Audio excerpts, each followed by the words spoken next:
startup ecosystem, what the idea is that you have to learn how to pitch your idea clearly and concisely. And once you learn how to do that, then you can bring in all the stakeholders and you can get into programs that'll help you and train you on how to build it. But that first step is you have to design a business model that is desirable. When I initially moved back to Pensacola, I had a meeting with Lloyd.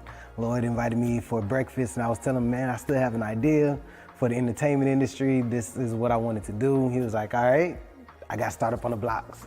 So I need you to start coming to Startup on the Blocks and get a little more information on how to work through the tech ecosystem and take your idea and we'll get you where you need to go.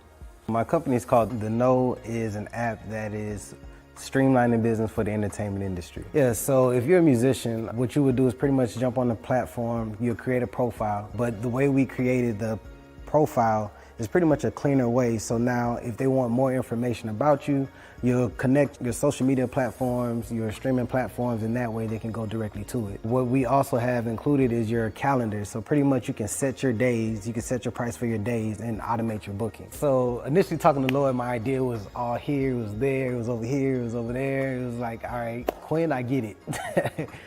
You got a lot that you want to do, but we need you to bring it in just a little bit and then work on your pitch, your story, and how you're going to bring it full circle to get people to understand what you're trying to create. Most of the programs here wasn't inclusive, and so we said we'll focus on helping founders of color. We also start at the beginning of the thing, at the idea stage, whereas a lot of the programs you see here locally, they start after you're up, and that's not very efficient unless if you don't have a lot of money, you can't recover from your mistakes. And the lean startup system, it actually helps you make mistakes faster before you spend a lot of money. You don't actually start building anything until you got customer buy-in. There was a need for small businesses to bring brand awareness to their business. I see there's a lot of makers and bakers that they're making all of these goodies and these products, but they can't market it, they can't sell it at the same time, and there needs to be kind of like that middleman, that middle person to help bring economic growth to some of the small businesses in Pensacola. So Taste of Pensacola, I came up with that idea during the pandemic when I saw things at that time that Amazon couldn't fulfill. They didn't even have those products, but the local people in the community, they did. And so there was a ton of people coming out saying, hey, I make masks. I'm like, wow, this is amazing. All the local people here that are just as talented that can actually make those products. And so I wanted to kind of showcase who they were. So with Taste of Pensacola, our income streams, we have several of them. We have the corporate America, we do corporate gifting, just regular consumers, different Pensacola natives that don't live here that want to purchase our boxes, like a taste of weddings, distribution. So we also do bulk sales. So for a private airline, if they want some local snacks and goodies on their passenger flights, they will come to Taste of Pensacola and we will source their vendors here locally, and we'll give a small business owner an opportunity to have reoccurring monthly sales. I've always had a really big vision for Taste of Pensacola. I knew that it could go beyond just local. I know that maybe other communities could possibly use the same platform that I'm trying to build. And I always have these big visions, but I never know how to even get there. Where do I start? I know it's more than, there's a lot of technical things behind it. I know there's a lot of research, but that connection, I never had it until, thankfully, I met and was introduced to Startups on the Blocks and was able to just learn more about how to grow it in terms of data. Things I just never thought about, framework, words like traction. There's a lot of things that I just did not know about in language that I need to know in order to get funding for my business. There's just a lot that I didn't know. I would go to the stores and look online. They didn't have a wide variety of natural hair products about 8 years ago. And the ones that they did have, the ingredients, it would say that they were all natural. And when I would research the ingredients, a lot of the ingredients were not natural. I make everything, my shampoo, conditioner, I have an oil that I make, and I have 2 different separate butters. Like I had some people who were completely bald and grew their hair. It's about giving women their confidence back in their hair. I have this salon and then I have a second salon, and I have my products in about 5 beauty supply stores. So I need a manufacturer to keep up with the demand at this point. Startup on the Blocks has helped my business grow, send me to different people. I'm able to do different pitch competitions to apply for grants in the community for small businesses. Lloyd's a really good person to connect with. He has a lot of resources here in the community that can help small businesses grow. If you have a product out there and you're trying to go big time, he's the person that you would want to meet with. So it's really important to have some type of support because 9 times out of 10, most founders start out on their own. And to have somebody that has an idea of how the ecosystem works and is able to tap into other resources and bring back to the community, and that pretty much has encountered some of the roadblocks or going through the same roadblocks that we're currently going through and understands where you're at, your culture and how you respond to things, is a big help because you don't really have too many people that have access to what we have access to here in the community. And a lot of people believe that you have to leave and go to bigger cities to do the things that we're doing here. But I mean, it's one thing to have exposure, but you have to actually know it's here in the community in order to take advantage of the resources.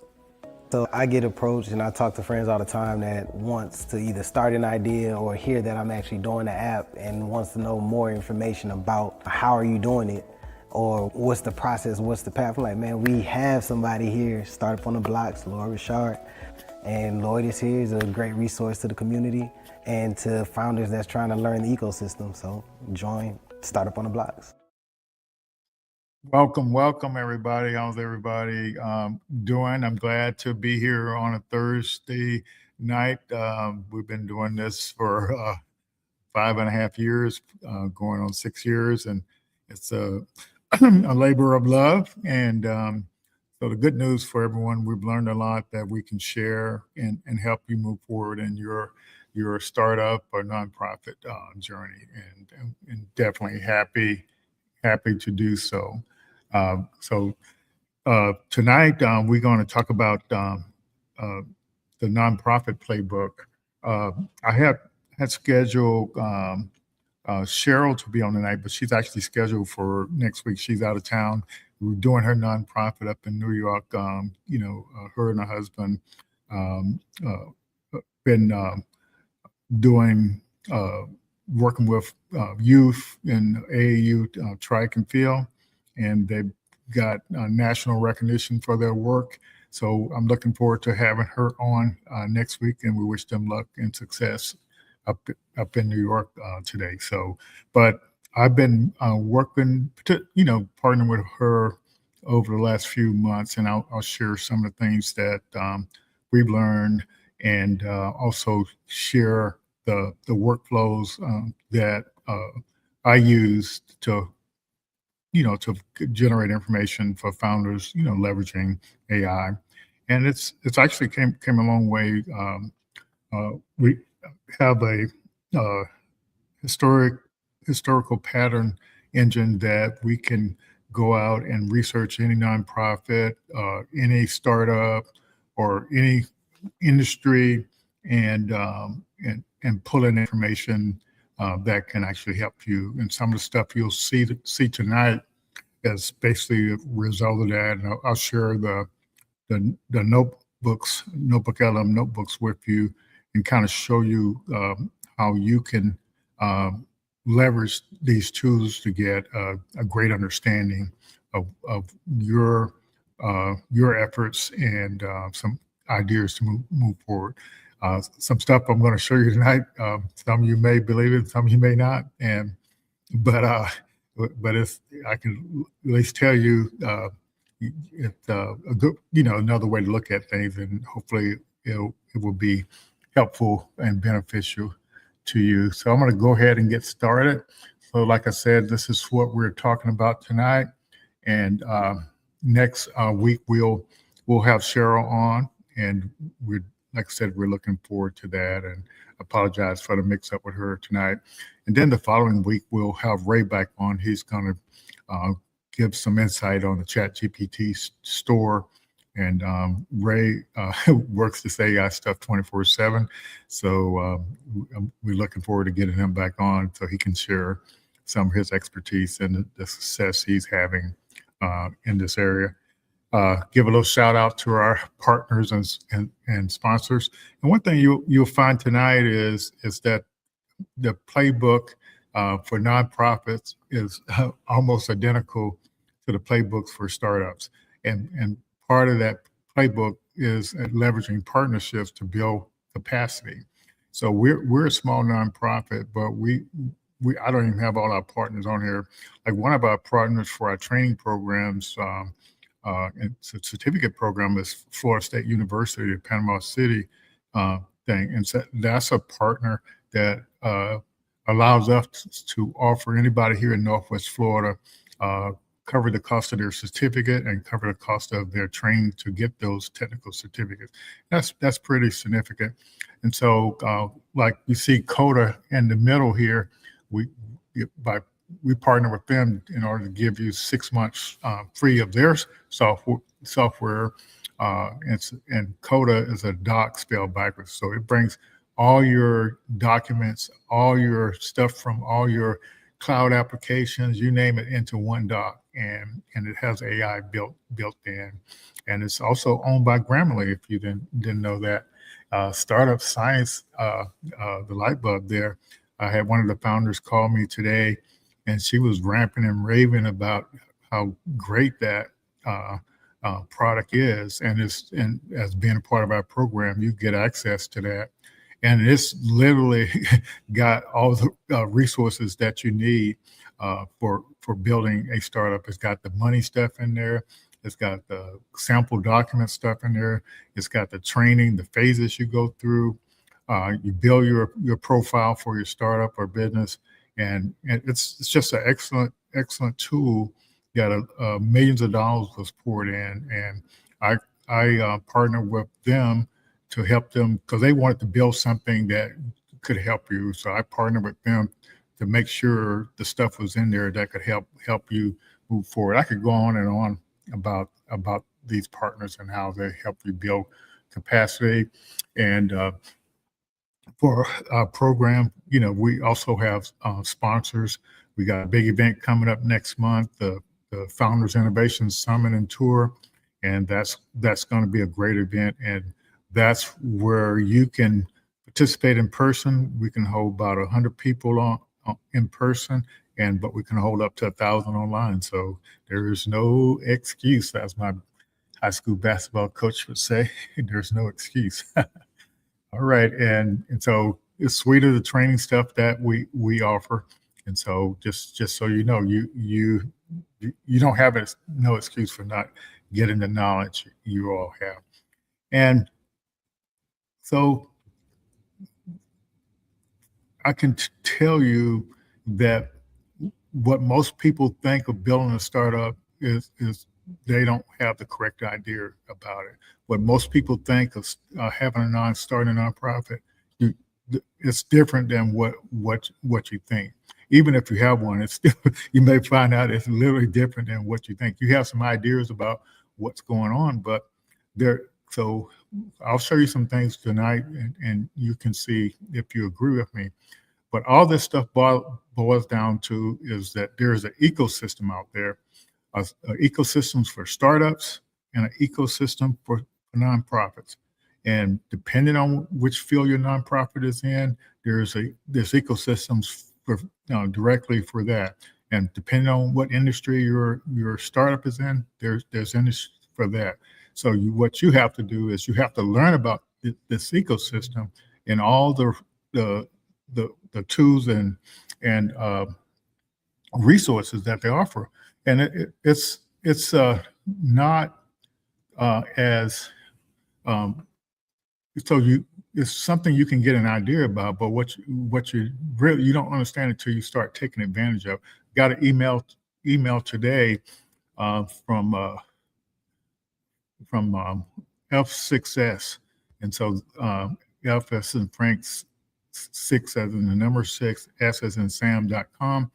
A few years ago, they used to give away a coupon for $25,000 in AWS credits. So got the email today that they're back with the credit from Amazon again, but they're starting off at $5,000. But once you and that's literally, you just have your profile on this site, and you build up your profile, so and you can get the code to get 5,000, and you don't have to be a member, no program or anything. And so that's the beauty behind that. But you do have to learn about the ecosystem and how it works. And it only speaks one language, and that's the language of the lean canvas. And so when you pitch your entire business model that's representing your lean canvas, not your product or service. If you're pitching your product or service to the ecosystem, you pitch to the ecosystem to get help. You pitch to your customers to you do a sales pitch. It's a totally different pitch. But when you're building a startup or a nonprofit, you pitch to get partners. You pitch to all these partners and people that help you. They're there to help you build capacity. It's all about capacity. If you don't have no capacity, you don't exist. If you don't have the ability to do something, you don't exist. And one way to get capacity is partnering. And so that, but you also, as you see on here, is startup.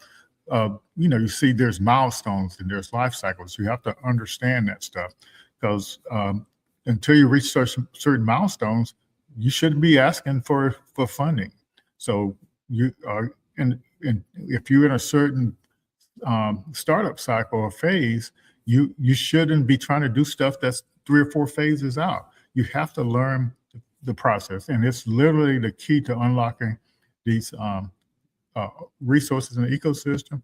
And you have to become aware of these things. And I think this is all I'll show you on this for now. But I just wanted to make sure that you understand. I have a couple of graphics I want to show. Let's see. And one, what I'm talking about a lot is mindset. So in the nonprofit world, there's mindsets, and in the startup world, there are mindsets. And so you have to learn these mindsets. Otherwise, you're dead in the water, because these mindsets are the things that actually make a difference.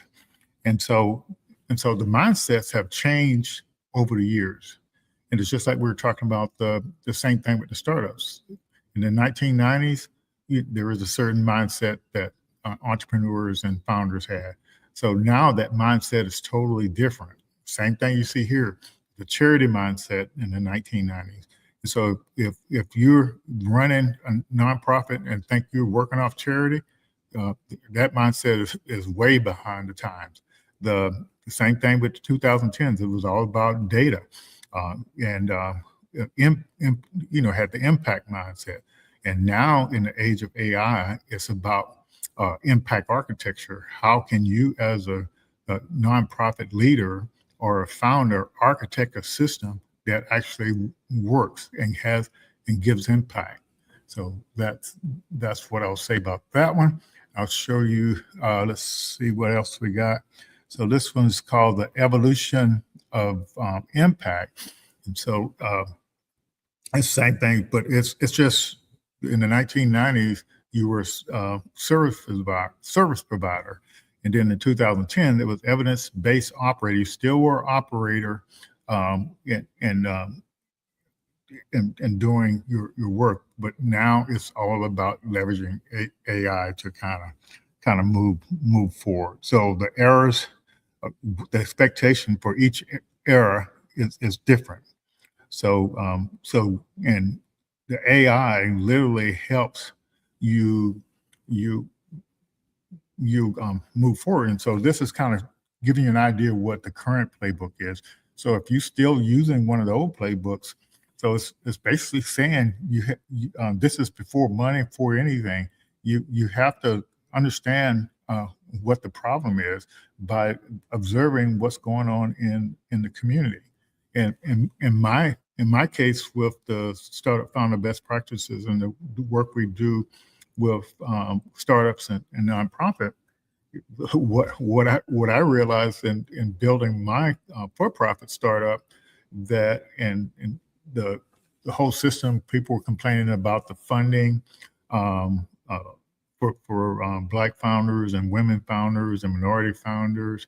But I never heard them complain about, I don't know what to do. I don't know how how to pitch correctly.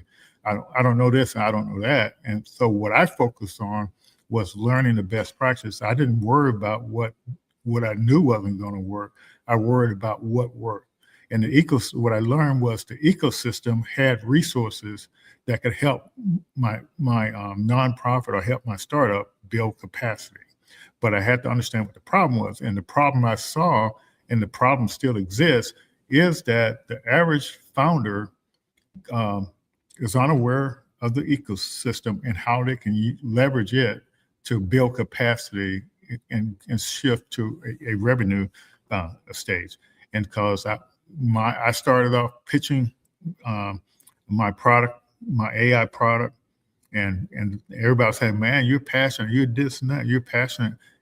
But they could see I didn't have any capacity to build what I was telling them that I had the idea to build. And that's what the saying is. Make sure you're working on the right problem, and so you can know how to design a solution for it. And this is the AI era. Go out and automate all the processes before you hire anybody. And to me, that's a really neat thing, is because if you hire somebody and they don't know what to do, you paying for them sitting around trying to figure out what to do.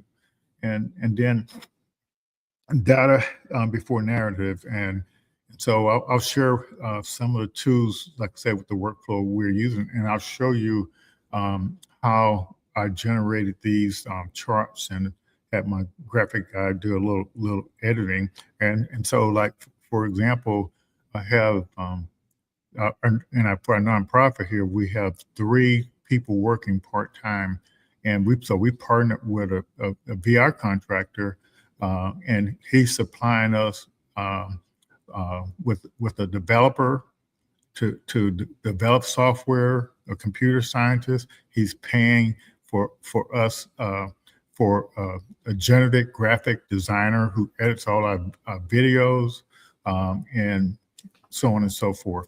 And so that's partnering to build capacity for our small nonprofit. And then we have another IT guy that's helping us out with that. But it's part of our Innovation Skills Initiative program that we partner with Florida State. We partner with Goodwill, tons of other partners to help us fulfill that part of our deal. So I hope this thing, and you all will have access to all the stuff I'm showing you tonight, and I'll put it in the chat here in a little bit.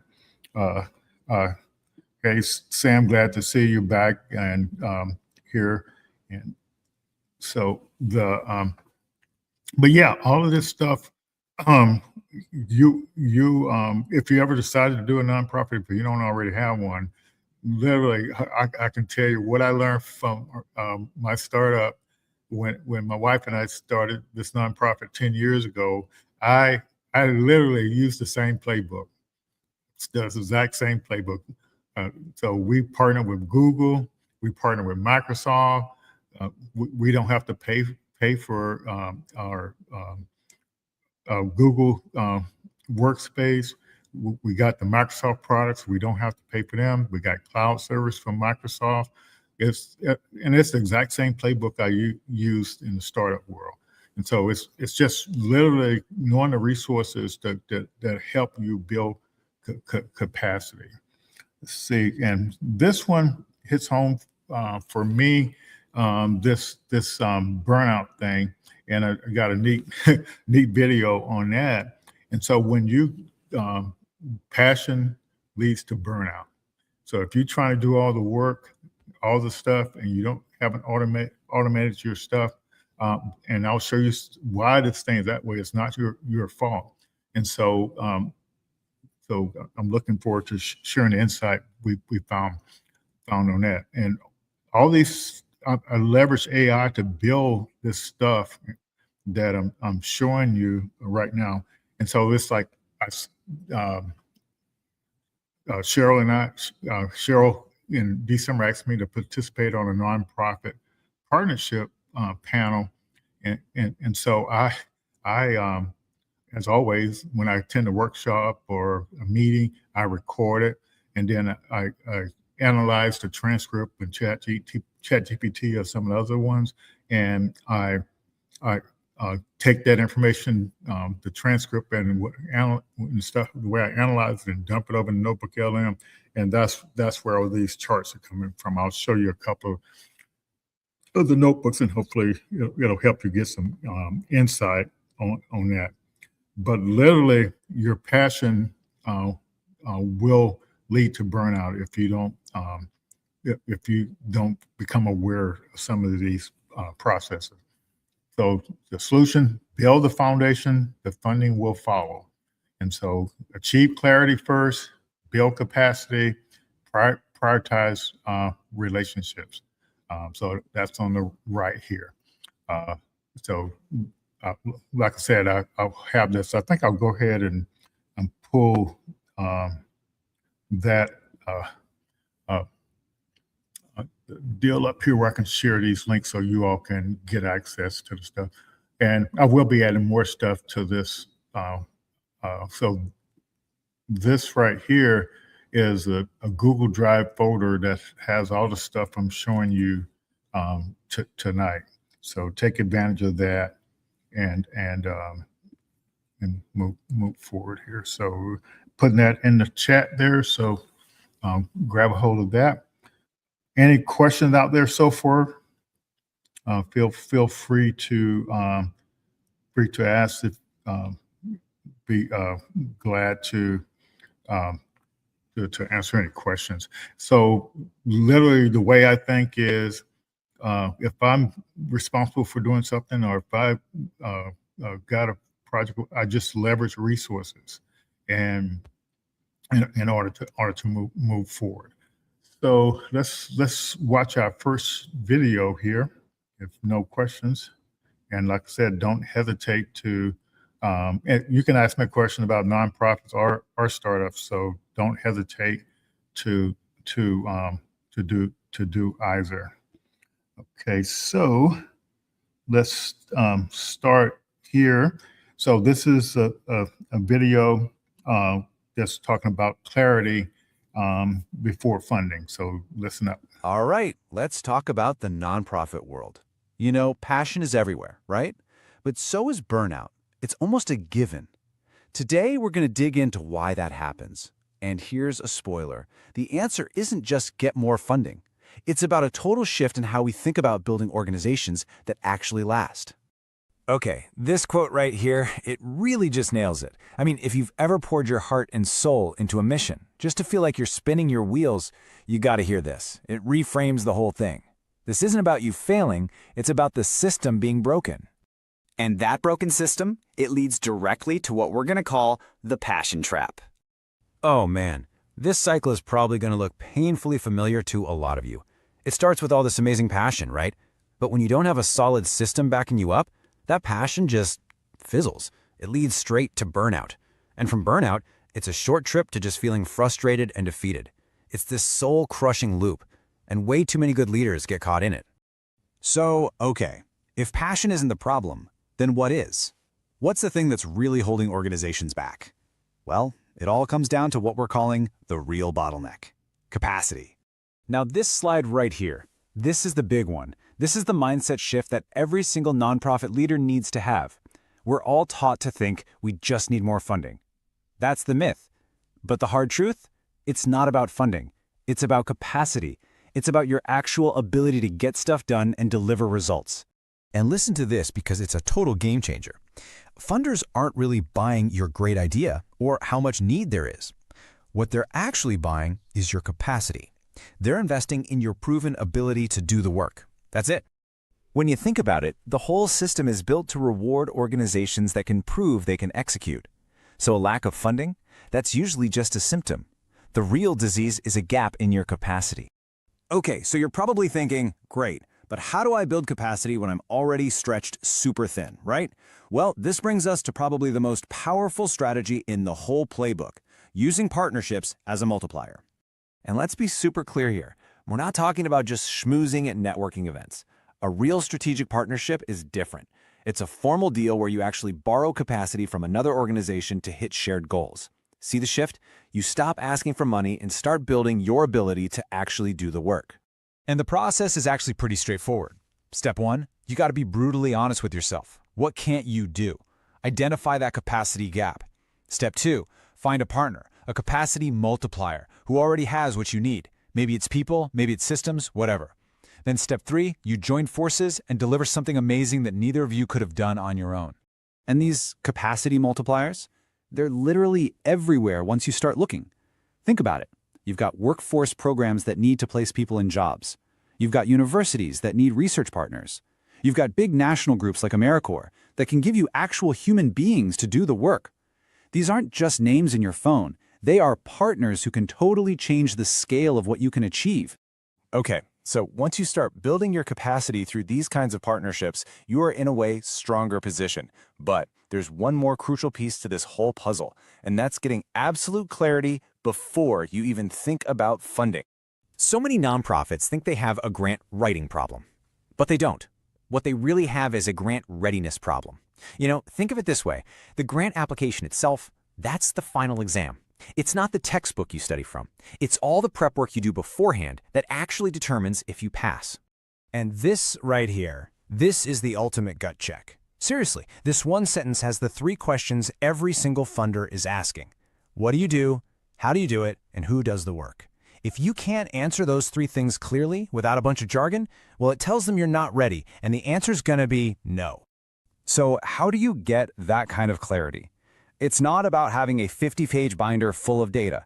It's about being able to nail the answers to a very specific set of questions. And believe it or not, there aren't that many of them. Just 8. That's it. There are 8 core questions that basically every funder, every accelerator, every government agency asks over and over again. And they're not random questions. They map directly to your business model. They want to know, what's the problem? What's your solution? Who's on your team? How do you deliver it? How do you measure success? Together, they paint the whole picture of your organization. Honestly, if you can answer those 8 questions clearly on one single page, you're ready for pretty much anything they can throw at you. Okay, so let's pull all this together. We've got capacity, we've got partnerships, we've got clarity. Let's see how they all build up to the big prize, designing true sustainability. And we have to talk about the people, the human cost of all this. Burnout is a genuine epidemic in the nonprofit world. But this quote, it just reframes it so perfectly. Burnout isn't about you caring too much. It's about you caring too much. It's not a personal failing. It's a systems failing. It's when one person is left holding the weight that a good system should be supporting for them. And that means real sustainability.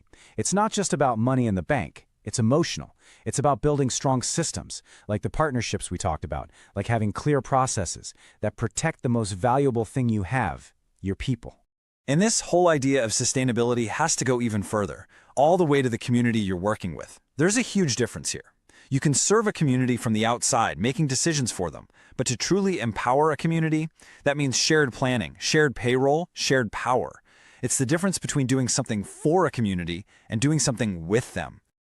You know, this quote right here really ties this whole thing together.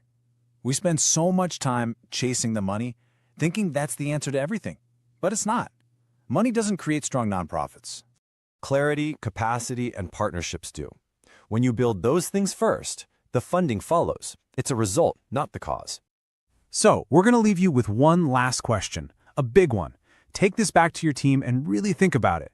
If your organization just vanished tomorrow, could you clearly explain the impact that would be lost? If you can answer that clearly and compellingly, then you're not just ready for a grant, you're on the path to building something that truly lasts. Yes, yes, yes. All righty. So hope that information was helpful. And I want to show you now the notebook where that video came from.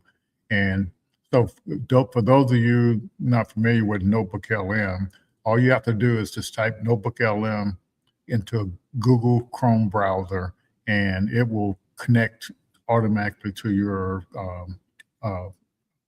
Gmail account.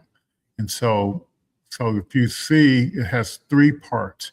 the sources on the right, and let me click this. And so this particular notebook has one source. This one source here actually has information that the video. Now, if you look at this source, it's almost unbelievable. It's not much information in it as I scroll down. And so that's what the deal over here. So you load up all your, what I do is I would load up the transcript. So this was related to a partnering for nonprofit thing that Cheryl had hosted in December 14th. And so I think this was probably a result of one of my prompts. And I just added this over here just as a source, but I think the actual notebook may have 3 or 4 sources. But basically what I did, I recorded the panel, I recorded the audience asking questions, and I used that as a source. All my transcripts, I put them over in ChatGPT, and I would I have a prompt. I call it the Lanicha prompt from one of our founders, but all it really amounted to in the beginning was whenever I have a transcript or from a meeting or a workshop, wherever I'm at, a conference or whatever, I would typically take that transcript from that recording, and my prompt would say, what are the action items from, or no, the key takeaways from this particular transcript article. Then I would say, what are the insights from this source?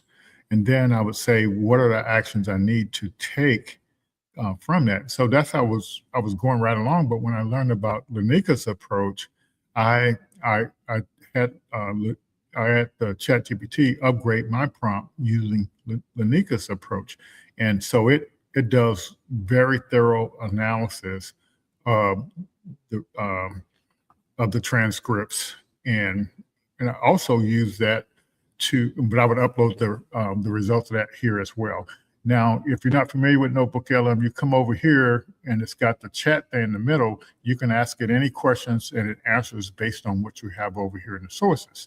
Now, over here, and I'll show you a couple of things here, but anyway, you see you got audio overviews. This is the podcast, and this is literally my favorite feature because when the podcast starts playing, you can, 2 people are talking about whatever the source is, and because it literally synthesizes all the information. And so the landing page for Notebook LM, it says understand anything. So I 100x, almost 1,000x my learning just based on this one tool alone. And so it's very helpful. Yeah. And then you can create a slide deck. And you notice they got the pencil things on here, and then the video overview is just what I showed you. So the video that I showed you is this one right here, this nonprofit sustainability. Yep, and I'll show you the version of. Let's see. Yeah, this passion one. I probably won't show that, but it was talked about well enough in the other one.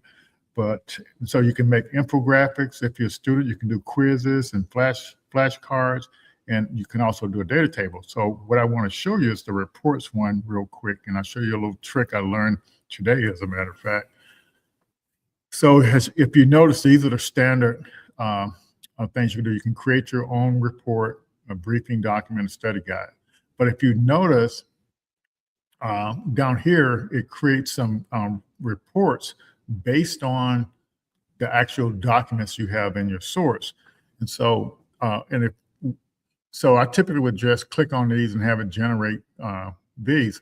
But what I found was interesting is if you click on the pencil and look at the prompt for that particular source, it says a strategic guide to outline how nonprofits can utilize external partnerships. So I literally copy that. Let's see if I can copy it here, and I'll demonstrate how I'll use it. Let's see. Bear with me here. Okay, so I'm copying that. So that's what it would do to report, but I'm not going to generate the report now, but I could go over here to this infographic and click the pencil, and I can put that same prompt in here, cut and paste it in there, to produce a strategic guide to, so I would say produce a infographic.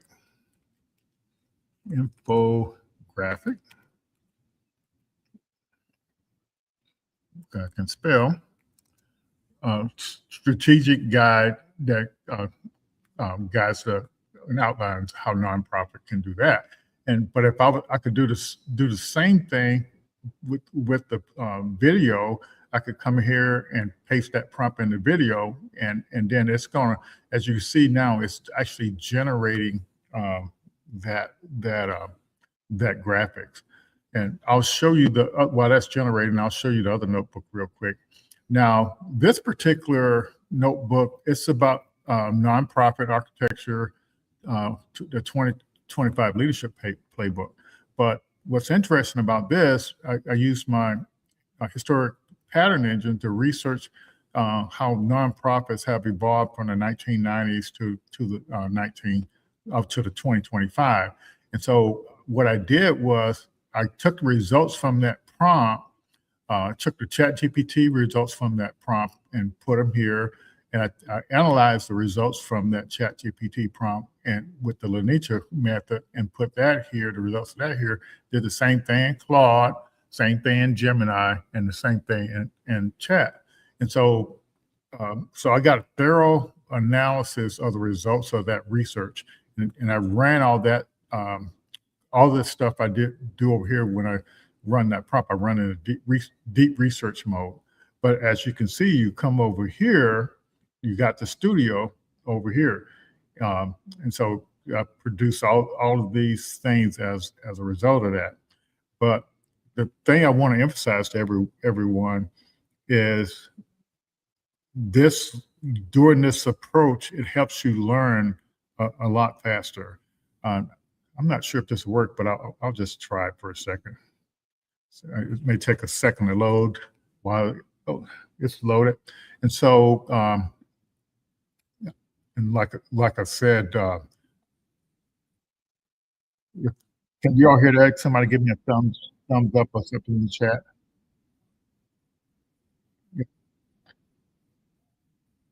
In the comments.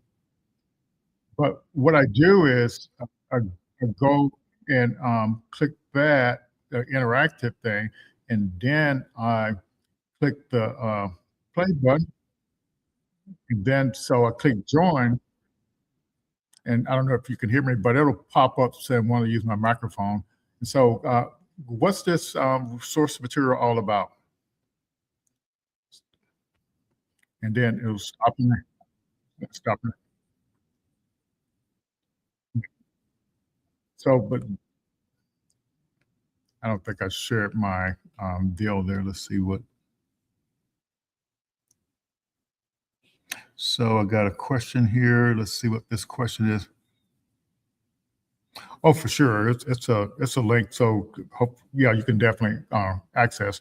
But I would just access it and bookmark it now if I were you, so you don't have to go back looking for it. And you can actually download the stuff. You can download the whole folder if you want. So that's the thing you have to So it's there for you. Let's see if that other thing has generated. So you see this infographic has generated, and you remember how I put the. Let's see, can we blow it up just a little bit here?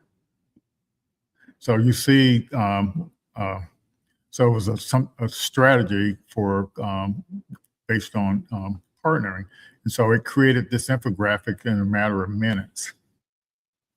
And so to help you understand, so you can, based on whatever you have in the sources, you can use the pencil to kind of edit and tailor the thing over here. So when you put your startup stuff in here, if you're part of our program, you have you get the template to the pitch deck.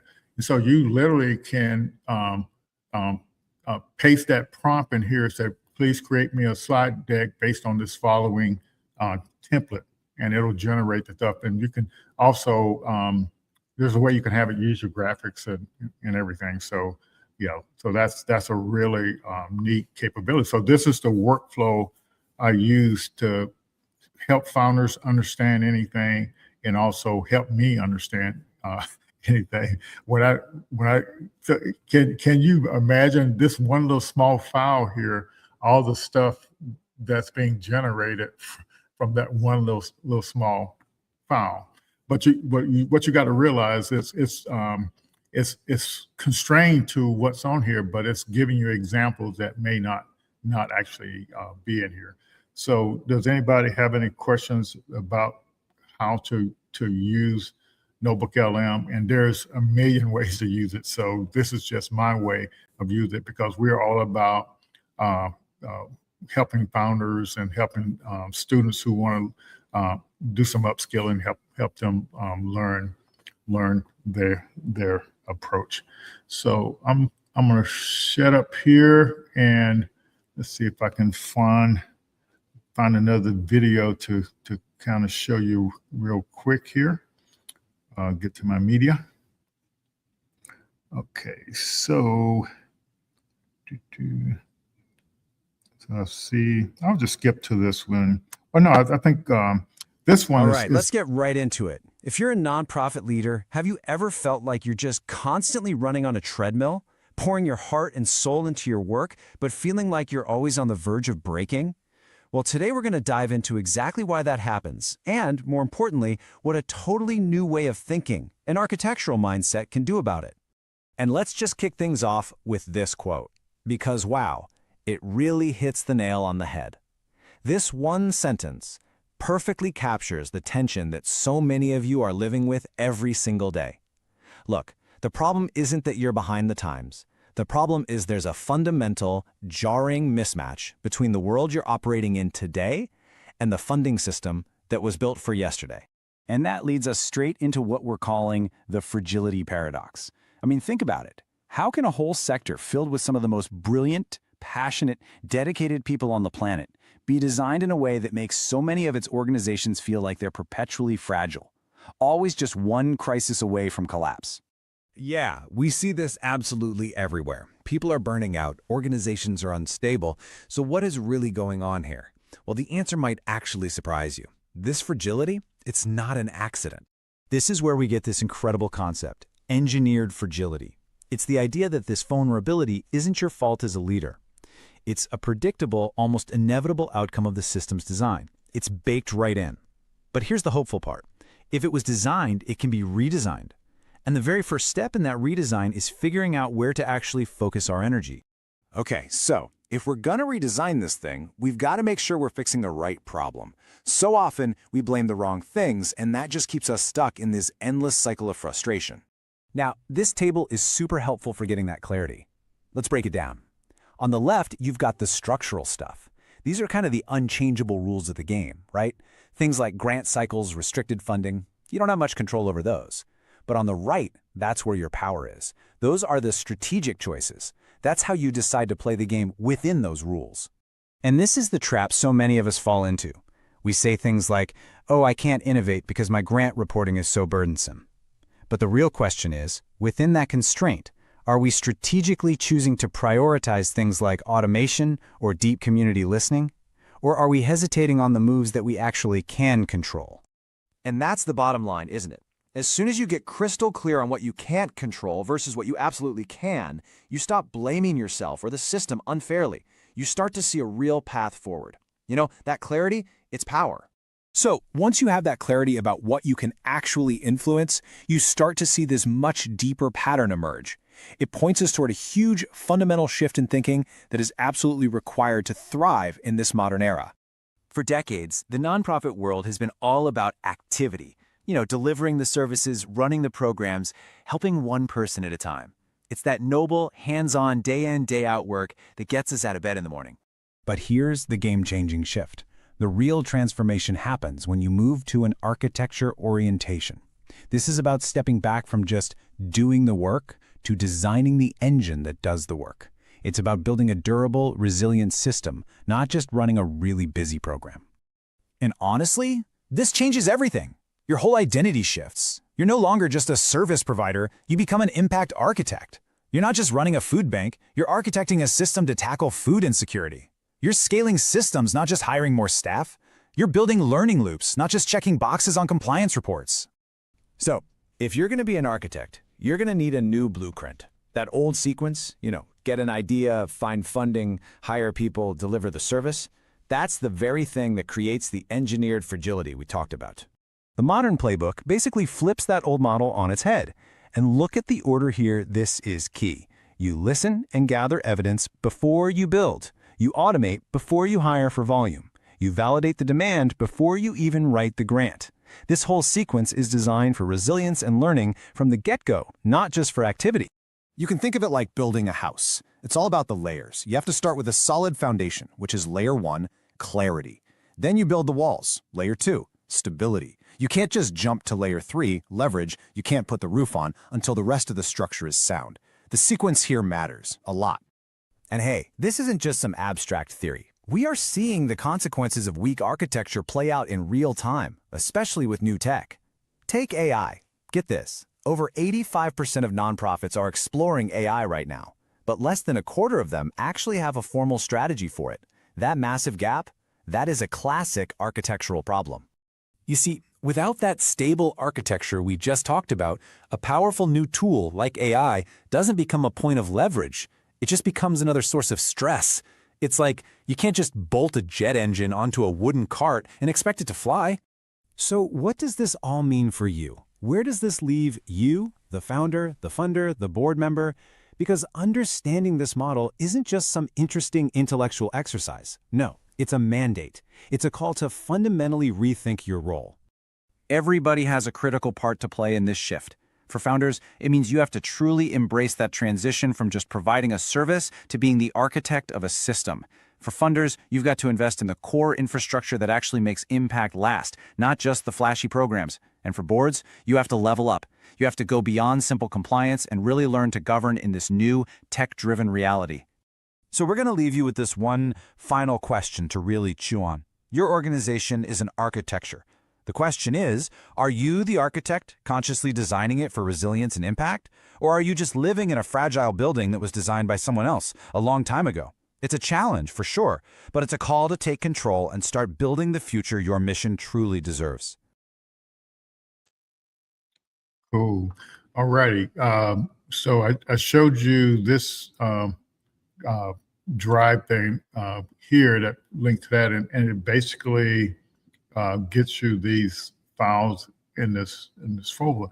And while that video was playing, I had an idea, and what I would do if I were you, I would download all of these assets here and upload them, use them to create a notebook, LM notebook, and then have it generate some videos and some infographics, and also have it, and you can actually chat with it as well. But as you see, there's quite a bit of stuff in here.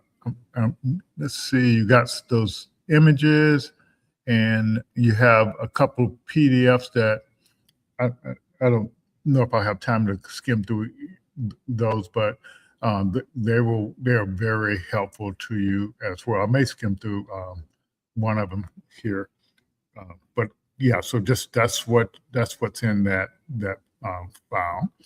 And so what I wanted you to know, there's a lot of resources you can get by being a part of our Founders Insight program, like prompts. And I'll show you one of the prompts that you'll get that should be a big help to you. So join our Founder Insights program.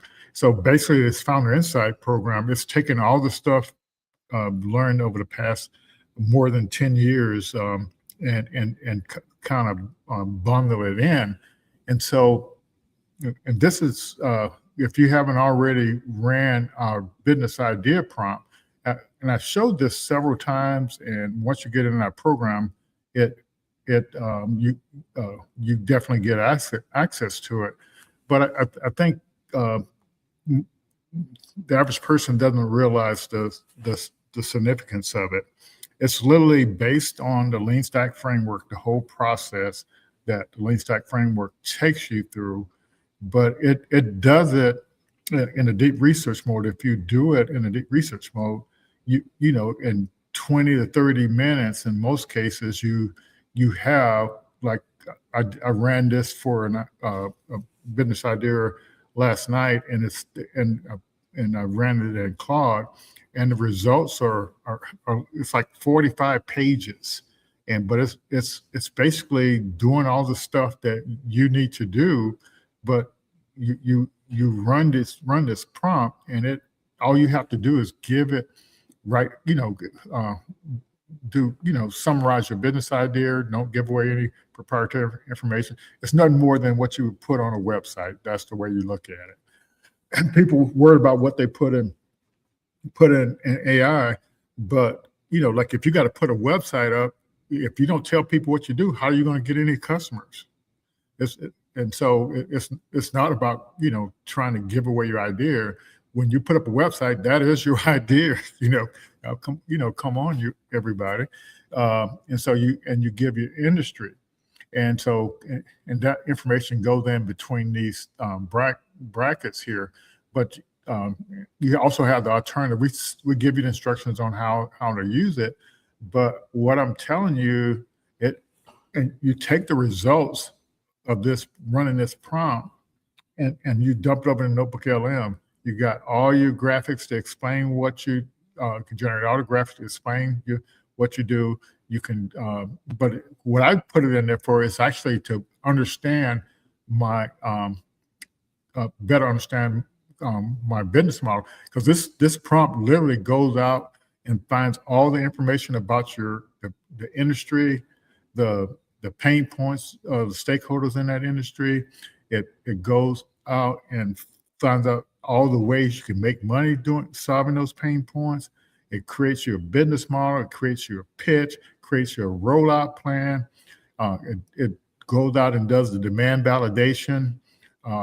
Just on and on. So I'll just scroll through here. It's just, and as you can see in here, use that Lanika method, and so if you're smart, once you got the prompt, I would prompt analyze this prompt here and say, what is the Lanika method, and then once it explains what the Lanika method is, I would go out and tell it to upgrade all my prompts, because you can see. This is what the Lanika method does for you.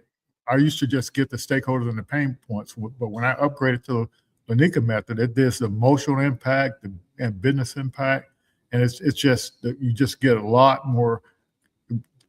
To be honest with you, what this Lanika method does, it stops ChatGPT, Gemini, Claude from lying to you. It literally stops these things from telling you what you want to hear.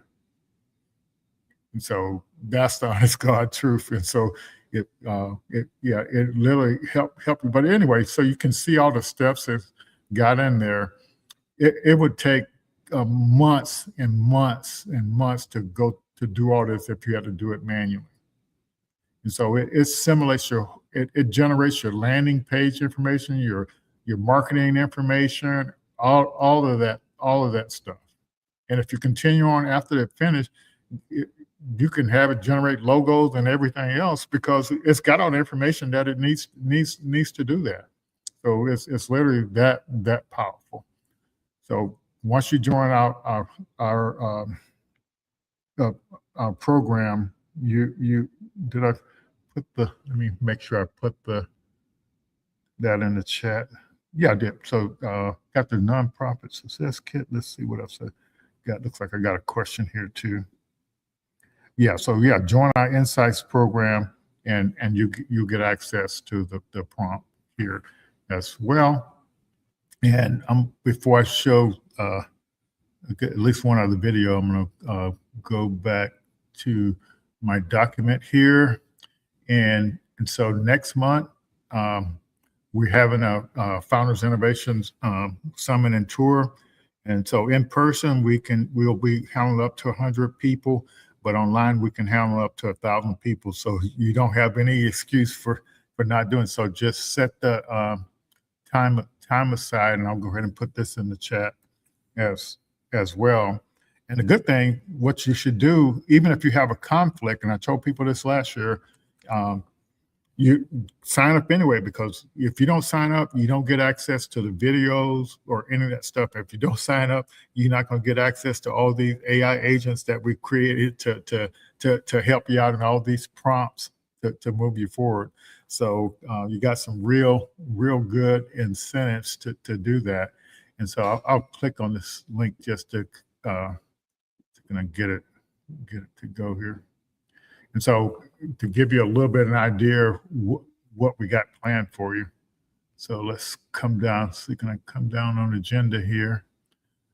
So we kick off with the reception on Friday evening. And so this is where you get to meet all the speakers. You get to meet all the mayor, the sheriff, the police chief. You get to meet all the, you as a founder, or you don't have to be a founder to attend, but but this is the exciting part. This is all part of we partner with the Black Innovation Leaders of Florida. So it's part of the innovation tour. We're one of the tour stops. So that's Friday afternoon. Saturday the 18th, we kick off with breakfast. So you get a breakfast.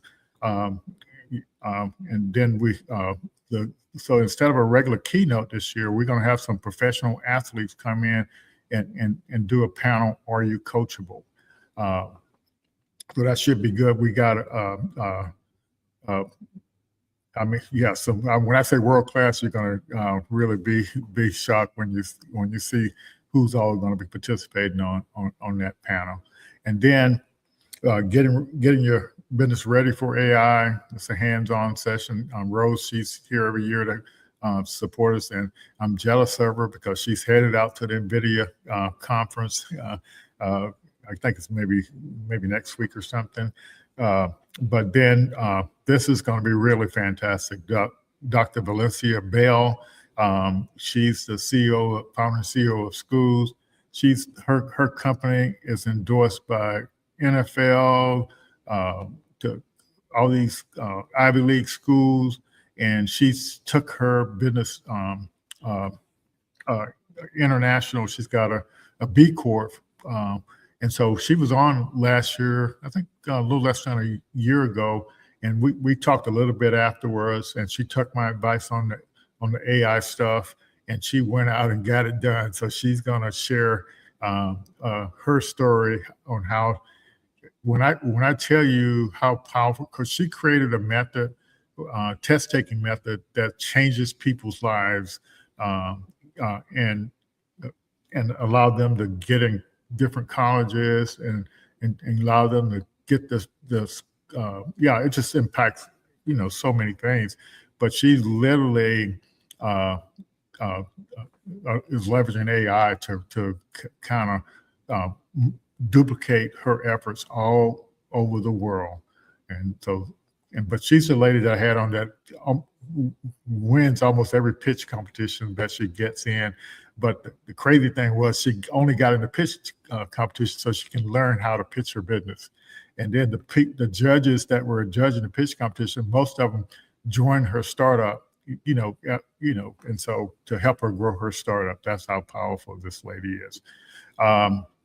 And so we're going to have Sabola Frazier. She gave the keynote at last day. She did an excellent job. So she does a lot of workshops. So she's you got to create agents to support that kind of stuff. Of course, we're always going to do the funding stuff. And the closing session is going to be on how to use AI the right way. So definitely go ahead and sign up using the link there. Don't hesitate, because we record everything, and if you don't, if you can't make it or you can't be there to watch it online, sign up anyway, so you'll get the links to the videos. That's what's important there. So what I'm going to do is close with a video that sort of pulls everything together, what I've been saying here. So let me just find that. But after the video, we'll sign off. But I just want to thank you all for showing up and join in, because we're here to help you and get you moving forward on what you're doing. So all right, let's jump right in. We're going to explore a really powerful idea today. What if nonprofits could operate with the same kind of strategic playbook that the most successful startups use? Now, this isn't just about growing bigger. It's about designing for real, lasting impact and building organizations that are genuinely resilient. You know, when we think of the startup world, we think of leverage, of explosive growth, right? But can we actually apply those same principles, lean operations, scalable systems, ecosystem thinking, to solving the world's biggest, most complex problems? Well, the answer is a huge yes. And it all starts with a major shift in how we think. Now, I get it. This is a pretty provocative statement. Fragility is a design choice. But it gets right to the heart of the matter. That feeling of vulnerability so many nonprofits have, the constant hustle for funding, the risk of burnout, that's not just part of the deal of doing social good. The argument here is that it's actually the result of playing by an old, outdated rulebook.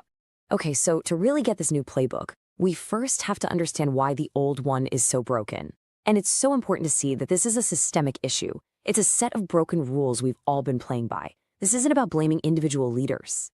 At the absolute core of this old playbook is this really devastating dynamic called the nonprofit starvation cycle.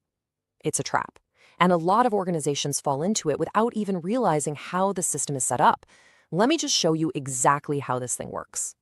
So check this out. It's a loop that just feeds on itself. It starts at step 1. Funders demand super low overhead.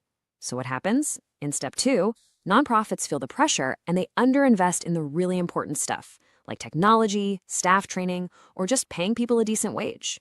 And you can guess what happens next. Step 3, program quality starts to suffer. People burn out, the tech fails, and the very community they're there to serve gets inconsistent support. Which brings us to step 4. This just confirms the funder's original bias, so they tighten the restrictions even more. It is a vicious cycle that literally engineers fragility into the system. So this cycle creates 2 totally different ways of thinking about the work. On the left, you've got the legacy mindset. It's all about survival and compliance. The main question is, how do we meet our grant requirements? But on the right, you have the modern mindset. This one is all about leverage and impact. The question here is, how do we get the absolute most impact for every single dollar we have? And that right there is the big shift, from thinking like a service provider to thinking like a startup founder. Now, the good news is this shift is already happening. It's really been a 35-year evolution, a slow move away from that scarcity mindset to what we can call an architect's mindset. Let's take a look at how this has actually played out, because it's a story about a massive change in identity for the whole sector. This wasn't some overnight change. It's been unfolding for decades. And the words we use tell the whole story. Before the 90s, we talked about charities, right? They were seen as just recipients of goodwill. Then we got nonprofits, defined by what they're not. In the 2000s, social enterprise came along and brought this focus on revenue. By the 2010s, we were impact organizations, all driven by data. And today, the leading organizations are becoming impact architects. They're ecosystem leaders, co-designers of change. They're not just running a single program anymore, they're orchestrating solutions across an entire community. And just to be clear, this is not just about changing words. This move from grant recipient to impact architect is a huge rebalancing of power. It's a shift away from seeing organizations as begging for resources to recognizing them as strategic designers who have the critical knowledge, the relationships, and the data that funders actually need to achieve their own missions. So, what does this new playbook actually look like when you put it into practice? Let's get into the good stuff and explore some of the most powerful, game-changing plays that these impact architects are using right now. you'll notice the modern sequence totally flips the traditional logic on its head. Instead of just building something and then hoping the funding comes, impact architects follow a very deliberate order. They start with deep community listening to co-design solutions with the people they serve. Then they gather evidence with small, low-cost experiments before they even think about scaling up. They actively hunt for partnerships to avoid reinventing the wheel. And, this is a big one, they look to automate tasks before they just go out and hire more people. This creates an organization that can bend under pressure instead of breaking. Okay, and a massive part of this new playbook is using technology, especially AI. But look at this chart. There is a staggering gap here. Check out the bar on the left. Almost 86% of nonprofits say they're exploring AI tools. Pretty good, right? But now look at the right. Less than a quarter of them have a formal strategy for how to use it. This isn't a problem. It's the single biggest opportunity in the entire sector right now. The smartest organizations are closing this gap by totally reframing what AI is. They don't see it as a threat that's coming for their jobs. Instead, they see it as a dividend of time. So picture a case manager. Instead of spending hours every single week scheduling appointments and filing reports, AI just handles that. That's a dividend. That's 5, maybe 10 hours a week that they get back to spend face-to-face with clients, building trust and solving really complex problems. And the tangible benefit? Well, here it is. A lean team augmented with AI can achieve what used to require a much bigger staff. We're talking about potentially reducing per-person costs by up to 70%. I mean, that is the definition of capital-efficient impact. Doing more and doing it better with the resources you already have. This quote just nails the message for every single team out there. Let the machines handle the repetitive stuff, the data crunching, the scheduling. That frees up us, the humans, to do what we do best. Build trust, listen with empathy, and make those strategic judgment calls that no algorithm can ever replicate. The whole point of technology isn't to replace us, it's to elevate us. Okay, so this playbook is evolving, and it's evolving fast. The real question for every leader, every board member, every funder is how to evolve with it. And this isn't about throwing everything out and starting from scratch. It's about making the next most strategic upgrade to your organization's operating system. So this all comes down to one final question for you. When you look at your own organization, at the work you do, what is the single highest leverage move you can make starting today to modernize your playbook and truly architect the future of your impact? All right. So does anybody have any questions before we sign off here? I hope this was helpful, and always love to share, but I tell you, we've got a lot of, we've held close to 300 or more of these sessions from interviewing founders and ecosystem organizations. So we got a lot of knowledge that we've captured over the years, and we definitely not trying to hoard it. So if you really want to learn about building startups and nonprofits in the modern way, and leveraging resources, leveraging the ecosystem, and not just be out there spinning our wheels. That's what we're here to do, to help. And we're at the point now with AI where we'll be able to make these things way more accessible to you than we have been able to in the past. Looking forward to having Cheryl on next week, and then the following week we'll have Ray back on with some more AI stuff as we journey closer to the Founders Innovation Summit and Tour. It's a lot of fun. We always have a lot of good food if you can come in person. We got folks traveling from all over to come, speakers, and I'll be putting the speakers up on the website by next week, and so hopefully you all can participate in that. Look forward to seeing you next week. Reach out if you got any questions. Don't hesitate. See you all next week. Take care. Bye-bye.